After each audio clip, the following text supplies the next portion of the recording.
Washington Yepes comparte un diálogo con el invitado. Son las 17 horas con 16 minutos. Está con nosotros Daniel Apolo. Él es secretario ejecutivo de la Cámara de Industriales y Productores de Medicamentos Ecuatorianos. ¿Cómo está? Y de entrada le saludo a Daniel y le pregunto cómo está la situación justamente de la industria farmacéutica nacional en tiempos de coronavirus. Evidentemente hay demanda de muchos medicamentos que tienen que ver con la pandemia. No sé si es que la industria nacional en un momento determinado esté abastecida como para atender esa demanda. Daniel, ¿cómo está? Buenas tardes. Si le bajamos un poquito la cámara porque está usted muy arriba. Ahí estamos correcto. Buenas tardes, Washington. Gracias Está? por el espacio y buenas tardes a todos los ciudadanos. De hecho, la industria farmacéutica nacional, al ser un sector estratégico, priorizado, ha venido trabajando con cierta normalidad durante toda esta pandemia, tomando las medidas. ¿Aló? Sí, le estamos escuchando. Adelante. Bájale un poquito la cámara. Seguimos desfasados en eso. Inclínele un poquito hacia usted la cámara. Ahí un poquito. A ver si hasta que ahí estamos mejor. Ya, Daniel. Ya, mil disculpas. No se ya, preocupe. entonces le decía, la industria farmacéutica nacional se encuentra operando con relativa normalidad. Ahora, a junio, estamos más o menos a un 95%, tomando todos los recaudos en lo que es bioseguridad para resguardar la integridad de todos nuestros trabajadores. Como le indicaba, al ser un sector estratégico, no podemos parar la producción y estamos en la primera línea de batalla dentro de las estrategias para la contención del coronavirus. Hemos tenido ciertos inconvenientes, sobre todo al inicio de la pandemia, debido al cierre de puertos y aeropuertos a nivel mundial, inclusive la mayoría de empresas a nivel mundial y los países ejecutaron ciertas medidas de restricción a sus exportaciones, generando con esto que se cierren las fronteras y que los llamados a dar el frente de batalla dentro de cada país sea la industria nacional. Hemos estado, como le digo, al frente de la batalla para el coronavirus. Además de eso, al inicio de la pandemia, nuestro gremio, la Cámara de Industriales y Productores de Medicamentos del Ecuador, se hizo presente ya con ingentes donaciones al Ministerio de Salud de importantes medicamentos que se están utilizando dentro del protocolo para la estrategia de contención del coronavirus. ¿En qué nivel o porcentaje se encuentra el arsenal terapéutico de la industria nacional, Daniel? Bueno, lo hemos venido manifestando junto a ciertas autoridades de gobierno, junto a ciertos entes de gobierno, que la capacidad instalada actual de la industria farmacéutica nacional nos permite indicar con seguridad y fehaciencia que nosotros podemos actualmente lograr una cobertura del 75% de todo el arsenal terapéutico que forma parte del cuadro nacional básico de medicamentos en su 10ª edición. Nuestra capacidad instalada de todo el sector farmacéutico, después de un estudio que realizó el MIPRO en el año 2016, ahora Ministerio de Producción, dio como resultante que la capacidad instalada de la industria farmacéutica a nivel nacional está subutilizada por el orden aproximado del 65 al 70%. Esto debido principalmente a ciertas políticas cambiantes que terminan por dar privilegio a la importación de fármacos. Dicho sea de paso, muy importante señalar, Washington, la balanza comercial en lo que es sector farmacéutico, año tras año, presenta un déficit por el orden aproximado de 1.200 millones de dólares. La participación de mercado de la industria nacional, los productos nacionales en el mercado ecuatoriano, alcanza apenas el 15% versus el 85% de participación de medicamentos foráneos. ¿Qué quiere decir eso, dicho en palabras un poquito más criollas, Washington? Que el 85% de ese mercado, que representa en valores aproximadamente 1.200 millones de dólares, se está fugando como a manera de salida innecesaria de divisas, porque existe la oferta en Ecuador y en tiempos de crisis sanitaria y lógicamente los efectos colaterales de la crisis sanitaria que desembocarán en crisis económica, se necesita dejar dólares en la economía. Es por eso que nosotros hemos venido haciendo un llamado a las autoridades, sobre todo a las que tienen directa incidencia con nuestro sector, como son Ministerio de Producción, CERCOP, Ministerio de Salud, ARCSA para que podamos trabajar en un proyecto que ya está planteado, ¿no? Que inclusive nosotros como industria firmamos un llamado Acuerdo Productivo Nacional junto al CERCOP, al Ministerio de Industrias, al ARCSA y al Ministerio de Salud. El ARCSA, ventajosamente, ha venido alineado a este gran proyecto por la industria nacional. De hecho, la actual administración del ARCSA, la actual dirección ejecutiva y todo el equipo de trabajo ha sido muy destacable y loable la labor que ha venido desempeñando hace un poco tiempo atrás. Lamentablemente hay ciertas entidades que todavía no se han alineado a este gran proyecto de Acuerdo Productivo Nacional, y tengo que decirlo con fehaciència, el CERCOP lamentablemente no está apoyando actualmente a la industria farmacéutica nacional, saltándose inclusive ciertas leyes, por la ley más visible, la Ley Orgánica de Contratación Pública, y encima de esta la Constitución de la República. Daniel, lo que usted acaba de señalar es bien grave. Digo grave porque que 1.200 millones de dólares salgan por concepto de importación de fármacos, cuando esto puede ser producido a nivel interno, es gravísimo. Incluso desequilibra la propia dolarización, porque lo que se debe evitar es la fuga de divisas, la salida de divisas. Todo el mundo sabe y conoce que las divisas al interior del país son las importantes. Y no sé, se ha negociado, se ha insistido, usted ya lo dijo, pero le reitero la pregunta, para que el gobierno nacional entienda que lo que se debe hacer es acudir a la industria nacional, si tiene la capacidad instalada como para producir los fármacos, o es que esta competencia a la final se torna realmente inequitativa. No, para nada, Washington. De hecho, nosotros lo hemos demostrado en la subasta inversa corporativa que se realizó en el 2011, 2015 y 2016, respectivamente. La industria nacional, como ecuatorianos que somos y trabajamos para los ecuatorianos, siempre ha estado ofertando los mejores precios. Pero más allá de eso, el tema del apoyo a la industria farmacéutica nacional o a la industria en todo su contexto, no solo farmacéutica, no son dádivas, por decirlo así, que nosotros estamos solicitando, sino que son axiomas que constan en la Constitución de la República del Ecuador, constan en la Ley Orgánica de Contratación Pública, en el Código de Comercio. Entonces, no se constituyen en dádivas, sino que nosotros hemos venido, retornando un poquito al inicio de su pregunta, sí hemos venido insistiendo en los diferentes entes de gobierno para que se aplique la ley, tan solo eso estamos pidiendo, que se aplique la ley, que se apliquen las normas, la Constitución y las normas de menor jerarquía, porque todo esto, Washington, obedece a una estrategia, forma parte de una lógica de soberanía productiva y de reactivación económica. Tenga en cuenta la ciudadanía que el impulso a la producción nacional no solo beneficia a la industria como tal, sino que hay efectos colaterales positivos como el sostenimiento y aumento de las fuentes de empleo, el evitar lo que usted decía, la salida innecesaria de divisas, la salida innecesaria de dólares, fomentar la reinversión local, los encadenamientos productivos. No solo el sector farmacéutico se reaviva cuando hay apoyo a la industria nacional, sino también las empresas conexas, por decirle, las imprentas, las industrias del cartón, las industrias del vidrio, las industrias del plástico, etcétera.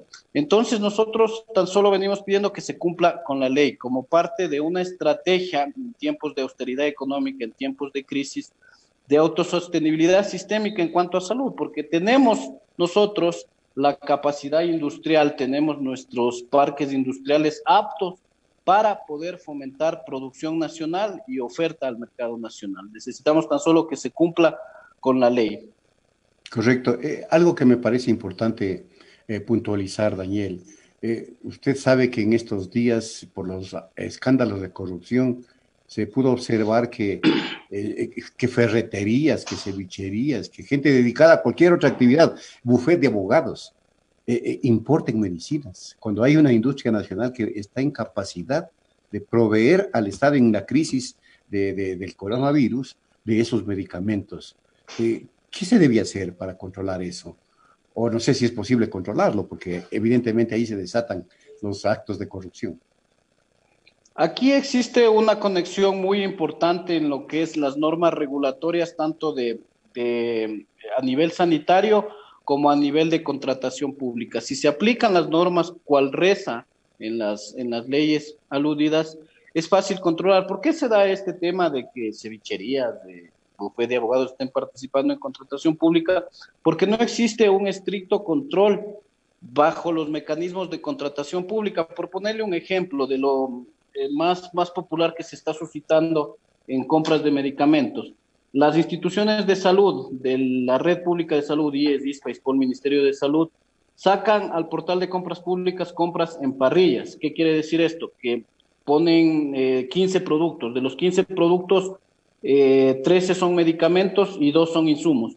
Entonces, eso coarta inmediatamente la posibilidad de la industria farmacéutica o de laboratorios farmacéuticos o de empresas serias y bien constituidas en el país de participar. Porque, por ejemplo, nuestro giro de negocio, hablando particularmente de las empresas de SIGME, de nuestro gremio, nuestro giro de negocio es medicamentos. Entonces, nosotros podemos ofertar al Estado medicamentos, pero si ya le incluyen una compra estilo parrilla, bueno, también hay ciertos vicios ahí de direccionamiento que lo hacen intencionalmente para que participe la empresa que tenga medicamentos e insumos médicos ahí. Entonces ahí se gesta la presumible corrupción.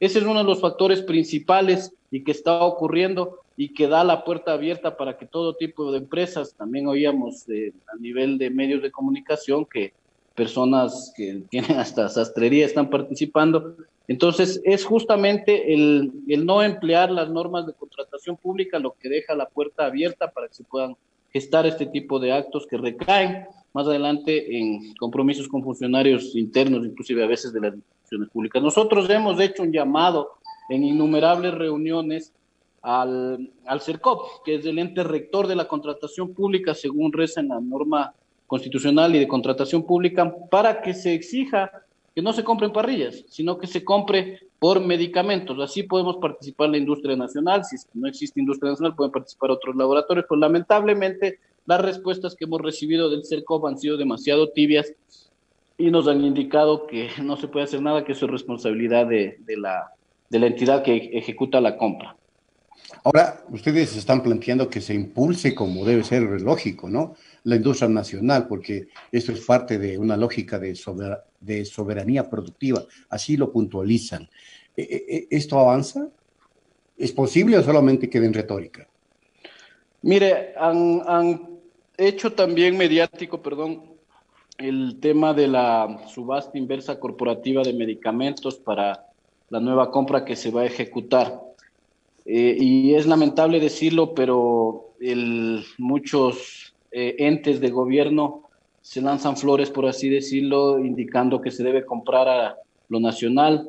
Lamentablemente, en sector de medicamentos no hemos escuchado un solo pronunciamiento de las autoridades que tienen que ver con el tema de compra de medicamentos, indicando que se va a apoyar a la industria farmacéutica nacional. Vemos con mucha preocupación porque el año 2016 ya se realizó una subasta corporativa de medicamentos con total apertura. No se pidió como requisitos antes de la subasta registro sanitario, no se pidió que la empresa esté establecida normalmente y legalmente en el país, y debido a eso se generaron un sinnúmero de asimetrías que desembocaron en desabastecimiento de medicamentos. Lamentablemente, y hasta donde conocemos, por cierta información que hemos podido tener acceso, se quiere emular las condiciones de la subasta inversa 2016 en el año 2020, lo cual traería lesivos contratiempos, no solo para la industria, sino para la población, porque no se va a garantizar el abastecimiento efectivo de fármacos y la industria nacional nuevamente no sería considerada, como indica la Constitución de la República, con los márgenes de preferencia que debería ser considerada. ¿Ustedes qué ofrecen a cambio de que eventualmente en un momento determinado pues se adopten correctivos en el tema del manejo de los insumos médicos en cuanto a su producción y su exportación, inclusive en un momento determinado? ¿Qué ofrecen ustedes como industria farmacéutica nacional? ¿Avances tecnológicos, mayor investigación, mayor mano de obra ecuatoriana? No sé. ¿Qué nos puede decir sobre el tema, Daniel? Mire, una prueba muy singular, particular de los beneficios que puede traer consigo una compra a la industria nacional de medicamentos ya se pudo visualizar en el año 2011, donde hubo 2 rondas En la primera ronda se compró todo lo que exista producción nacional y en la segunda ronda se compró lo que no existía producción nacional. Eso trajo consigo ingentes inversiones de la industria farmacéutica nacional. De hecho, se han invertido más de 120 millones de dólares en reestructuración de nuestro parque tecnológico. Hemos invertido también en proyectos de transferencia de conocimientos, en proyectos de transferencia tecnológica para poder producir formas farmacéuticas que todavía no se producen en el país, como el caso de los antirretrovirales, medicamentos para el VIH, como el caso de los medicamentos oncológicos. Todo eso se pudo hacer realidad después del apoyo que se dio a la industria nacional. Y por supuesto, las empresas de CIPME, de la Cámara de Industriales y Productores de Medicamentos del Ecuador, nos preocupamos mucho de ese bien tan preciado que es el empleo para todos los ecuatorianos. El principio y fin de toda nuestra cadena de valor es fomentar, garantizar el empleo de los ecuatorianos, más y mejores fuentes de empleo. Siempre estamos preocupados de garantizar el empleo y de hecho no es que por la pandemia la industria farmacéutica nacional se ha visto beneficiada, porque solo han sido ciertos productos muy específicos los que han tenido una singular curva de crecimiento. La industria farmacéutica como tal forma parte también de las empresas que se han quedado un poquito rezagadas por la crisis de la pandemia. De todas maneras, nuestro gremio, la industria farmacéutica nacional, hemos empleado estrategias muy creativas en el afán de sostener el empleo. ¿Y a qué cantidad de plazas de trabajo creen ustedes que beneficia a la industria nacional? ¿Cuántas familias a nivel nacional? Bueno, según los datos del Instituto Nacional de Estadísticas y Censos, la industria farmacéutica nacional beneficia a más de 100.000 personas. Esto entre empleos directos e indirectos que forman parte de toda nuestra cadena de valor. Es un número supremamente importante, sin duda. Daniel, ¿estaría la empresa farmacéutica ecuatoriana en capacidad de abastecer una demanda de retrovirales, en este caso relacionados con la pandemia del coronavirus? Por Porque supuesto. paracetamol y un montón de otros retrovirales. Sí, bueno, fármacos antirretrovirales son los que se utilizan para el VIH y de hecho Perdón, algunos de ellos. antibacterias, sí, antivirus, ¿no? Ujú. Sí, bueno, sí, de hecho la mayoría de los fármacos que se están utilizando dentro de los protocolos de atención a pacientes con COVID, perdón, sí son producidos por la industria nacional. El caso del fármaco más popular que se está empleando para coronavirus, lopinavir más ritonavir, es producido por la industria farmacéutica nacional. Tenemos la capacidad suficiente y de hecho ya hemos venido abasteciendo tanto a la red pública como privada de salud.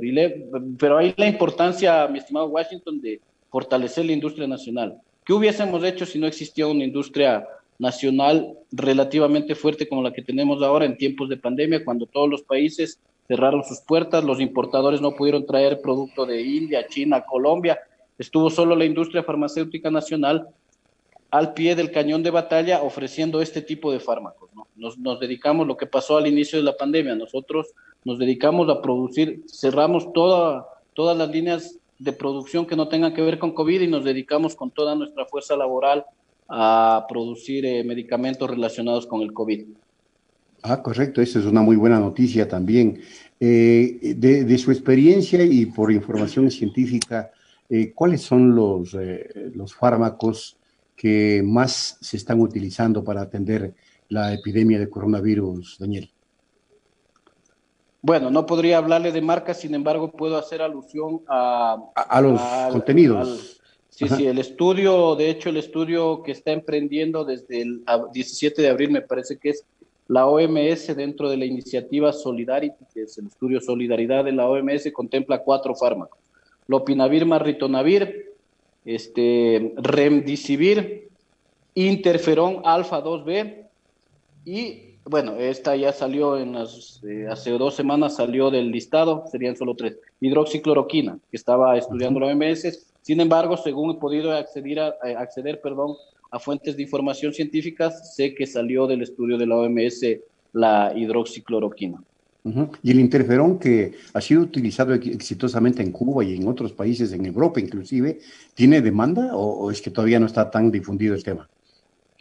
Bueno, la verdad es que de lo que conozco, el interferón tuvo una salida bastante significativa al inicio de la pandemia, pero de ahí para adelante no ha tenido mayor consumo, a pesar de que, como usted dice, tiene estudios realizados en Wuhan, China, por la propia OMS en colaboración con las autoridades sanitarias chinas, donde presentó excelentes resultados de lo que he podido revisar. Ha tenido excelentes resultados también en Cuba, que bueno, lejos de cualquier tipo de estigmatización o sesgo político, ha tenido Cuba un control bastante eficaz de la pandemia. Muestra de eso es que ya más de 3 semanas no han tenido contagiados ni decesos, peor aún decesos. Cuba y 45 países más están utilizando el interferón alfa 2B de lo que conozco y creo que podría ser una opción muy válida, valedera para poderla replicar acá en Ecuador, dejando de lado, creo que en temas de De ciencia y salud. medicina, sí, ciencia, medicina y salud hay que separar totalmente lo que es política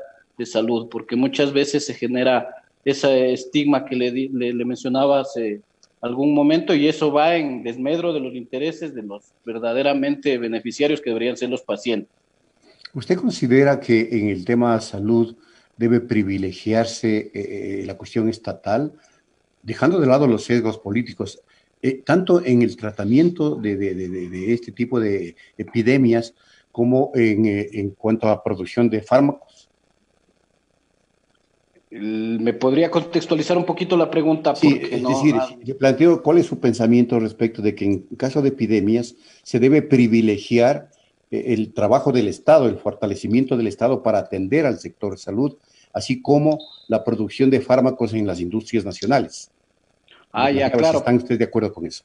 Por supuesto que estamos de acuerdo, lo hemos venido promoviendo, inclusive los costos derivados de la producción de nuestros fármacos a nivel de oferta al Estado hemos realizado, valga la redundancia, ofertas que tan solo cubren los costos de producción dentro del contexto de la emergencia sanitaria, porque a la final lo que queremos nosotros, como le decía, somos ecuatorianos, nos debemos a este lindo país, le debemos mucho a este lindo país que se llama Ecuador y hemos estado ahí nosotros como luchando frente a la pandemia y es por eso que hemos hecho grandes esfuerzos para poder garantizar el abastecimiento de fármacos. Y sí, consideramos que es el Estado el que lejos de, estamos atravesando una situación de pandemia a nivel mundial, entonces creemos que los recursos deben ser destinados para la emergencia sanitaria con prioridad 1.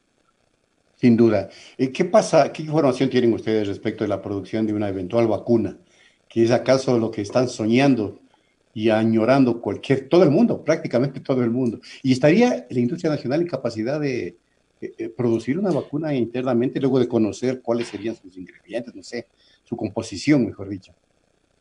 Depende el tipo de fármaco que sea, ¿no? Porque si se Ujú. trata de una vacuna o de un producto de derivación biotecnológica, la respuesta es la industria privada no estaría actualmente en capacidad de producirla. Sin embargo, tengo conocimiento de que ¿cómo se llama? Se me fue el nombre, el Izquieta Pérez, ahora me parece que tiene otro nombre, también está realizando estudios para desarrollar una vacuna a nivel de Ecuador. Sin embargo, es todavía, bueno, es prometedor la búsqueda que se está haciendo a nivel mundial de una vacuna, sin embargo, dentro de la industria farmacéutica hay muchos pasos que cumplir, ¿no? Estudios preclínicos, estudios Claro. clínicos, y eso toma su tiempo. Me parece que la vacuna que más avanzada está en cuanto a estudios, en cuanto a pruebas randomizadas, multicéntricas, es Israel, según lo que he podido bibliográficamente enterarme. Correcto, Daniel, le quiero agradecer por habernos acompañado. Daniel Apolo es secretario ejecutivo de la Cámara de Industriales y Productores de Medicamentos Ecuatorianos y estuvo aquí en Punto Noticias. Muchas gracias, Daniel. Un último mensaje, si me Claro que permite, sí. Washington. Encantado. Muchas gracias, Washington. Nosotros le extendemos firmemente la mano a las autoridades de gobierno, especialmente al Servicio Nacional de Contratación Pública, al CERCOP, y le decimos y le reiteramos y le insistimos, nosotros somos industria nacional, generamos empleo para los ecuatorianos, dejamos divisas en el país, reinvertimos en el país, reavivamos otras industrias conexas. Lo más lógico, lo más loable es que se dé apoyo e impulso a esa industria nacional. Entonces solicitamos y aprovecho el medio de comunicación y muchas gracias Washington por la entrevista para reiterarle al CERCOP que le extendemos la mano y le decimos aquí estamos, somos ecuatorianos, tanto CERCOP como la industria privada somos ecuatorianos, apoyémonos, ¿no? Y bueno, cumplamos lo que dice la Constitución de la República. Eso es, muchas gracias, mi estimado Washington, gracias a la ciudadanía. Buena tarde. De igual manera, Daniel, mucho gusto haberlo conocido. Son las 17 con Gracias. 40 minutos. Estamos haciendo una pausa, amigas y amigos, y volvemos con más. Punto Noticias, el mundo de la información.